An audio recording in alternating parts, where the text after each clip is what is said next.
The battlefield was thick with screams and the stench of death. An old man stepped forward, leaning on his trembling staff, and shouted in anger, "Hear me, travelers from the other world! Everything you have done so far goes against the balance of this realm. Stop interfering with the natural order of the world." His voice carried a warning, yet the faces of the young women standing before him showed only mockery. "What kind of nonsense is this old man spouting?" she muttered. Then she cast her cold gaze upon the army standing opposite her. "You all know what to do, don't you?" The air grew heavy with her words. The army standing behind her was unlike any ordinary force. Some soldiers were mere skeletons, others were behemoths made of solid rock, and some were creatures so grotesque they would numb a human mind with horror. A dangerous smile played upon the girl's lips. "Wipe them all out." The very next moment, the slaughter began. The old man, too, ordered his army to advance. Thousands of soldiers charged forward, and the two forces clashed. But soon everyone realized this was no evenly matched battle. The girl's army existed beyond the boundaries of life and death. Strike down a skeleton, and it would simply rise again. Cut it in two, and it would keep advancing regardless. And most terrifying of all, the enemy soldiers who fell in battle would, moments later, rise to join that very girl's army. As time wore on, the old man's forces began to crumble. The tide of battle had shifted completely. Then the girl herself stepped into the heart of the battlefield. Arrogance burned in her eyes. "Is this the only intact corpse you have left?" she asked with disdain. "I have Necromancer, the commander of the Eternal Army." Then she launched another attack. Beke Unha spoke. "Your most powerful archmage Makarovd and his entire guild. We have killed them all. Some of them turned out to be such fine specimens that we made them our slaves." The old man's face turned pale. Caught between rage and despair, he unleashed his full power, but it was already too late. Another terrifying presence lurked within the girl's army, the Lord of the Underworld, a mage whose power could challenge even the gods of death. "All units," the girl raised her hand, "attack all at once." The sky suddenly turned dark. Thousands of magical attacks surged forward simultaneously. The old man's army didn't even realize what was happening. The very next moment, bodies began to be torn apart, limbs were severed, heads were separated from torsos, screams echoed through the air, and within just a few minutes, it was all over. Only corpses remained on the battlefield, and standing alone amidst them was the old man. The girl slowly walked towards him. "So, will you oppose me too?" The old man trembled. How is this possible? How could a single human possess such power?" But there was no answer. The girl simply pointed a finger at him, and then his flesh began to melt away as if his entire body were made of wax. Within seconds, nothing remained but a skeletal frame. The last guardian of the world's balance was dead. Before dying, he had issued one final warning: "Do not tamper with the natural order." But before he could finish, his own commander, who had fallen under the girl's spell, slit his throat. The irony was that he died at the hands of his own man. The girl watched the scene with a calm expression. She began to realize that she had truly transcended the limits of humanity. Yet, her quest was not over. What she had fought for over a century lay right before her, the path back to Earth. She'd been stranded on the planet V for a full 100 years. She had battled demons, challenged gods, defied death, and finally, she had secured the mysterious crystal that could take her back to Earth. Just then, a familiar face appeared before her. Saragia. They were meeting after 70 years. The woman who once called herself a goddess had been reduced to a state akin to a servant. The girl could have humiliated her further before leaving, but she changed her mind. Now her focus was entirely on one thing: returning home. She activated the crystal. Magical energy surged outward. For a moment, fear gripped her. What if she lost all her powers upon shifting dimensions? What if she, too, lost everything, just like those ancient rulers? But there was no turning back now. She closed her eyes, and the light, it swallowed her up. When she opened her eyes again, there was no palace before her, no temple, no battlefield. She was standing amidst a massive heap of trash. She remained silent for a few seconds, then a look of exasperation crossed her face. Seriously? She looked around. Was this the only place on Earth I could land? But the very next moment, her gaze fell upon distant, glittering lights, roads, vehicles. The sound of horns, towering glass buildings, crowds of people, everything she hadn't seen for 100 years. Her eyes slowly welled up with tears. She had truly returned to Earth. to her home. She breathed a sigh of relief upon seeing her reflection in the windowpane. Then, for the first time, a genuine smile appeared on her face. Thank God. She ran towards the road. And the very next moment, laughing, she said, "First of all, I want an ice-cold Coca-Cola." Upon returning to Earth, the girl was happily gazing at the city when she caught sight of her reflection in a glass surface and was stunned. Her body had become young again. She recalled Saragia's warning, yet Saragia had never mentioned that this would happen. She moved forward in anger, but the sudden opening of a door caused her to fall to the ground. Passers-by rushed to help her, which only made her more irritated. Just then, she sensed something was amiss with her body. Amidst the gaze of the crowd, she began to struggle for breath and realized that not only had her body changed, but her powers were also fading away. But this wasn't a recent turn of events. The story dates back 10 years to when dungeons and monsters suddenly began appearing on Earth. The entire world was plunged into chaos, and the lives of millions were transformed in an instant. Amidst that devastation, his parents were killed, crushed beneath the rubble of a building. He was separated from his older sister during a monster attack. Suddenly, a mysterious beam of teleportation light descended from the sky, enveloping his sister and causing her to vanish right before his eyes. At that time, Team Dana was engaged in battling the dungeons and monsters. Once the fight ended, he searched everywhere for his sister, but there was no trace of her. The irony was that despite slaying numerous monsters himself, he had been unable to save the person dearest to him. Amidst that chaos, the system had selected his sister to become an awakened hunter. Armed with her newfound powers, she began hunting monsters and gradually evolved into a formidable hunter.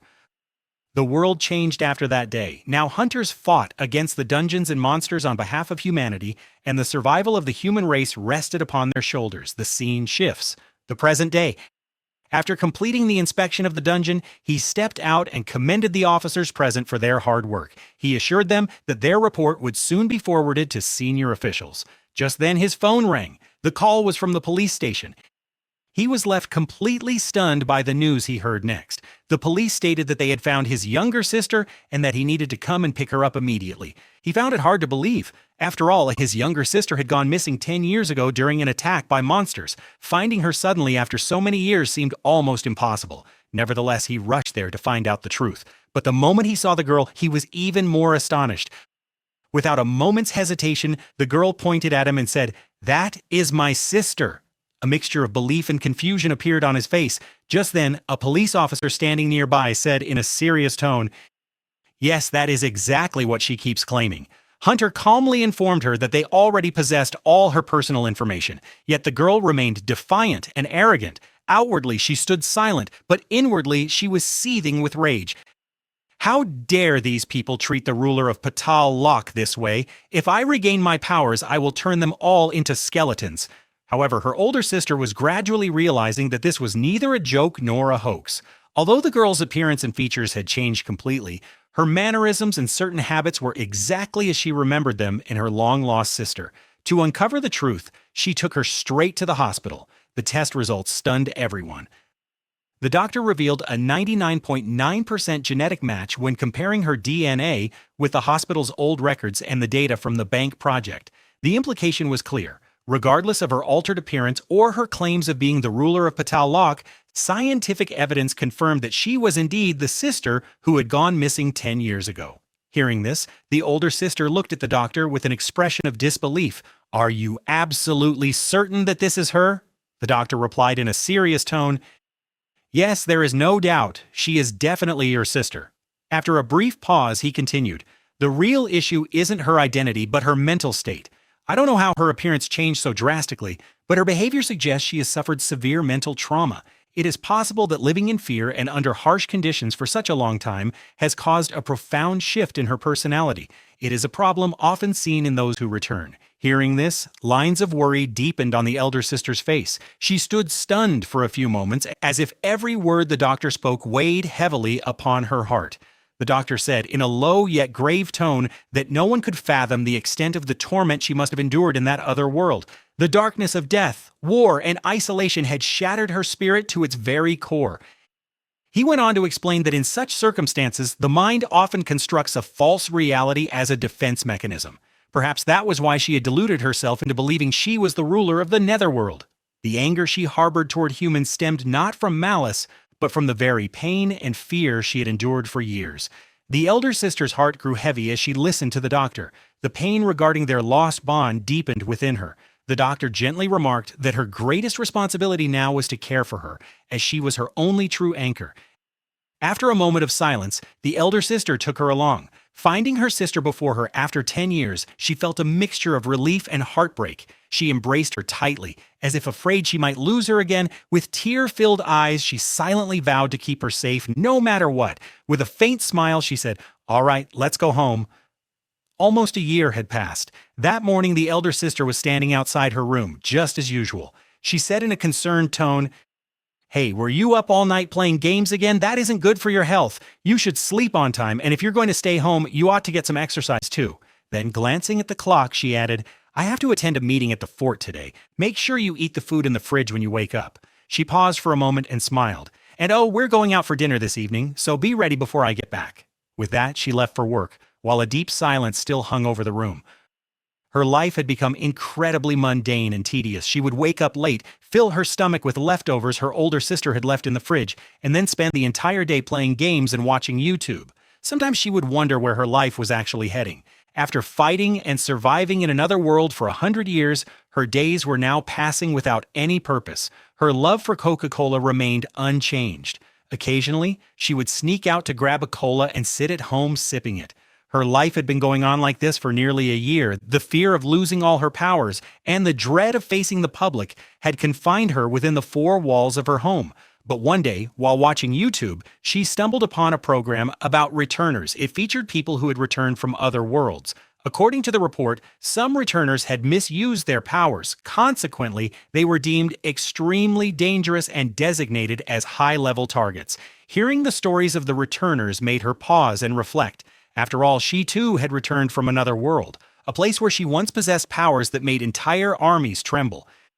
She had been convinced that her powers would eventually return. She tried repeatedly to awaken them, even practicing swordsmanship, but met with nothing but disappointment every time. Finally, a month after returning to Earth, she accepted the reality. All her efforts had failed, and there was no sign of her powers coming back. Gradually, she learned to live an ordinary life. Although she could have attempted to undergo awakening, she chose a quiet existence instead. Besides, awakened individuals made up less than 0.1% of the human population. But one day, everything changed.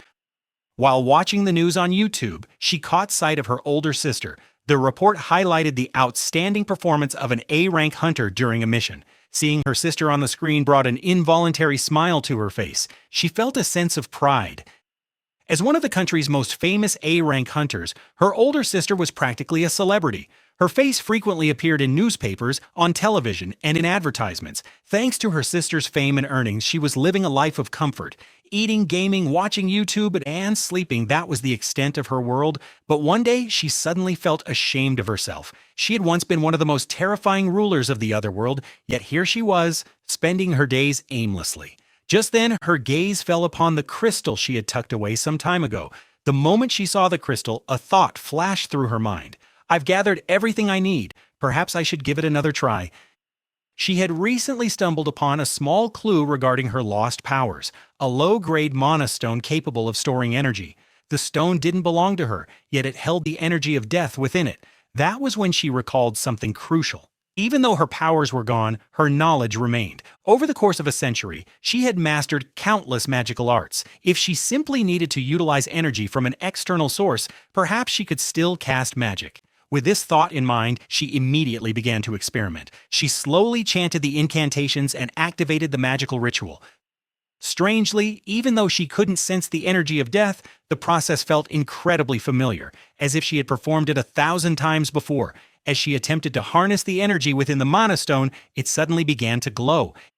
Its color shifted. The entire room was flooded with a brilliant light. For a fleeting moment, a look of hope lit up her face, but the very next instant, her expression twisted in pain. Something had gone wrong. His power had not returned. Instead, he had injured himself in this failed experiment. But the very next moment, the atmosphere in the room shifted. Joy washed over her face as she realized everything was working, that the power was finally taking effect. She shouted, "Rise, rise now!" She sensed that the deceased had returned from the realm of the dead. Rise, stand on your own 2 feet, turn the pain of losing your life at another's hands into your strength, she cried out. Rise, warrior groom! But just then, the bones began to knit together, and the status window revealed that the entity was actually a bride night chicken bone. Her heart sank when she saw it was nothing more than a tiny skeletal frame. Then, she tried to shake its hand. The skeletal figure produced a small object and placed it in her palm, and she was overjoyed to receive it. She felt her plan had succeeded and became convinced that she could finally wield magic. She began to play with it, laughing happily as she said, "Now proclaim that the Lord of the Underworld has returned." As the magic succeeded once again, a gleam of joy returned to her eyes. After living as an ordinary human for so long, deprived of her powers, she finally saw a ray of hope. She gripped the chicken bones in her hands tightly. A confident smile spread across her face, and she declared proudly, "The Lord of the Underworld has returned." Her heart was pounding. This was no ordinary spell. It was an experiment that had previously been considered nothing more than a theory. No one had ever imagined it could actually succeed. But today she had witnessed the result with her own eyes. She soon realized that the real issue wasn't the loss of her powers, but the source of energy. The number of mages in Korea was incredibly low, and among them, virtually no one harnessed the energy of death. That was why such magic had always been deemed impossible. No one possessed the necessary knowledge or the correct method to attempt it. But she was different. During her 100 years in another world, she had mastered secrets regarding death, spirits, and forbidden magic that people in this world couldn't even begin to imagine. And now, for the first time, she felt that perhaps her lost strength hadn't vanished completely. Perhaps this was merely the beginning of her return. She decided to learn more about these powers. While watching YouTube videos, she came across a live stream where a girl was guiding a skeletal archer. The girl described the skeleton as a novice necromancer archer. In the stream, she placed a piece of fruit on her head and challenged the necromancer to aim at it. When the necromancer missed the shot, the girl shouted, "You were doing so well during practice. Why are you acting like this now that it counts?" She then apologized to the audience, explaining that the training wasn't finished yet, but that it would improve soon. Watching this, the viewer realized what the necromancer needed. The girl possessed immense mental strength and easily brushed off negative comments. She seemed like a fascinating girl with amazing talent. Deciding to reach out, the viewer sent a message. That isn't the right way to do it. You need to awaken its powers first. Smear animal blood on the objects and bury them in a swamp away from sunlight. Then keep infusing it with energy at intervals over 3 days. It will turn out far superior to the previous necromancer you created. I'm telling you this because you seem talented. Although initially skeptical, the girl had no other option, so she trusted the advice and followed the instructions precisely. 3 days later, she prepared it again.